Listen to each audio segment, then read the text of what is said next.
paying down your credit card debt takes time, it takes effort, and it will be painful for a little while because you're going to have to make financial sacrifices. You need more money to pay down the credit card debt faster, period. How do you get that extra money? Well, there's two things you can do. Either you can spend less money or you can work to earn more money. You need to create a margin where now there's a margin between how much money you bring in and how much money goes out, between how much money you make and how much money you spend. The bigger the margin, the more cash you have to actually pay down your credit card debt. So now, how do you make this margin? Number one is by spending less money, and number two is by earning more money. When it comes to spending less money, this is now what can you cut back on? If you're eating at restaurants, if you're going on vacations, if you're still going out and shopping, you got to cut these things out. That way you have less money going out. It's not the funnest things to do, but spending less money is the most accessible way to have more money because it means you just stop doing something, you stop buying things, you can stop going places so you have less money going out. It's not fun. I mean, your friends are going to look at you like you lost your mind, your parents are going to think you were crazy, and your spouse is probably going to think you went a little nuts too because now you're not spending money the way you used to. But if you really want to get out of this financial hole, you got to stop doing the things that got you into this mess in the first place. And for most people, that's spending way more than they're bringing in. That means now you got to cut the bleeding, and means you got to stop the spending. Once you can stop the spending, now we can start thinking, how do we grow the pie? Because the reality is there's always a limit to how much you can cut back on. But there's no limit to how much you can earn. Right? I mean, if you make $5,000 a month, there's a limit to how many expenses you can cut. But there's no limit to how much you can earn. I mean, you can take that from $5,000 a month to $7,000 a month to $8,000 a month, even $50,000 a month or $500,000 a month.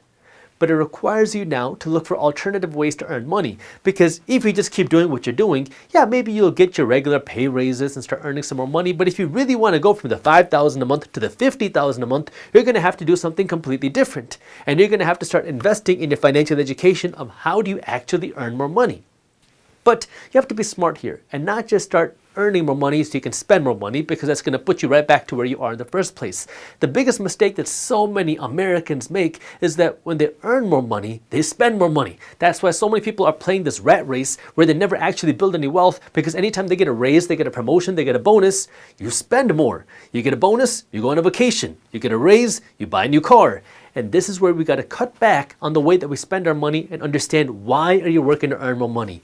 Right now, you got to earn more money. That way you can pay down this credit card debt. How can you earn this more money? Well, there's a whole bunch of freelancing agencies on the internet where you can do things. Maybe you can do the accounting for a company. If you're good at graphic design, you can build designs for a company. Maybe you can be a virtual assistant for a company. There's a lot of different types of services for peoples with all different types of skills that you can sell these services to businesses who need that help. Now, you can work on your own pace, you can work on your own schedule, and you can set your own prices, but it's a way for you to start earning more money. Maybe you work additionally at your job.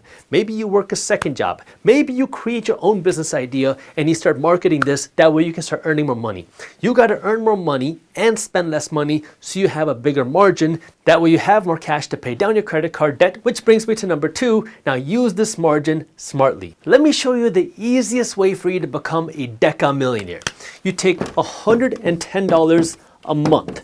Then you take this money and you're going to invest it where you can get a minimum 20% annual return on your money. And if you do this for 40 years, you are going to have over $11 million in your account. Pretty simple, right? Well, I already know what you're thinking.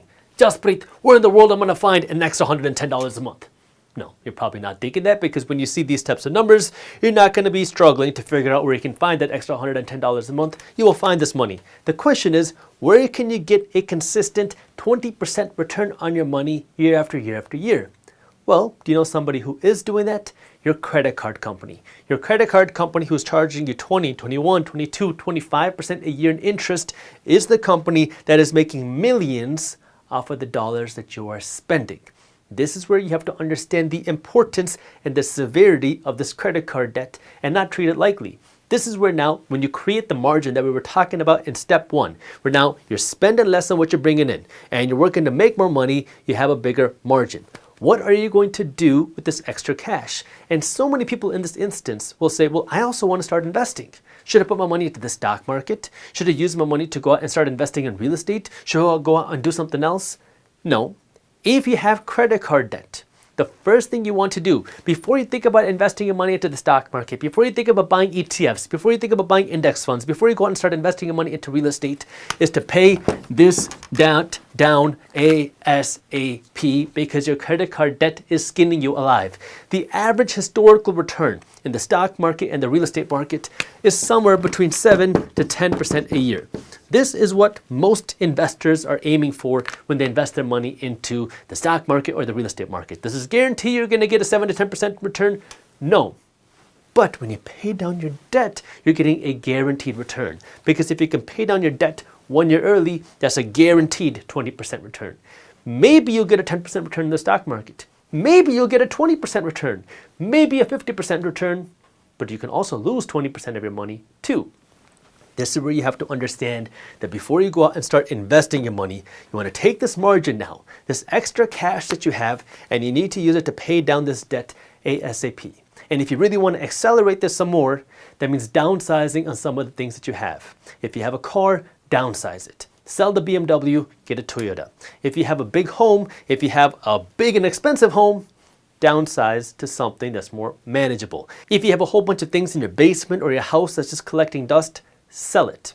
Turn this excess stuff into cash, then take that cash and pay down that debt sooner, because every dollar you pay faster above the minimum payment, well, that's money that you no longer have to pay interest on. And the faster you can pay down this principal balance, the faster you can stop paying interest. And the faster you can stop paying interest, the faster your credit card debt will stop skinning you alive. And the faster your credit card debt stops skinning you alive, the faster you're going to be able to invest your money to actually grow it and build your wealth. Right now, the credit card companies are investing their money by lending it out to you, which is how they are getting rich. I want you to stop making them rich and then start making yourself rich. But before you start making yourself rich by this, you got to zero yourself out. The way you do that is by paying down your credit card debt. If you enjoyed this clip and you want to continue your financial education journey, I have another video that I think you'll love. All you got to do is click that button right over there. And for those of you who want to stay up to date on the top finance and business news, you can join Market Briefs, my free financial newsletter, by clicking that button below. Thank you for watching, and I'll see you in the next one.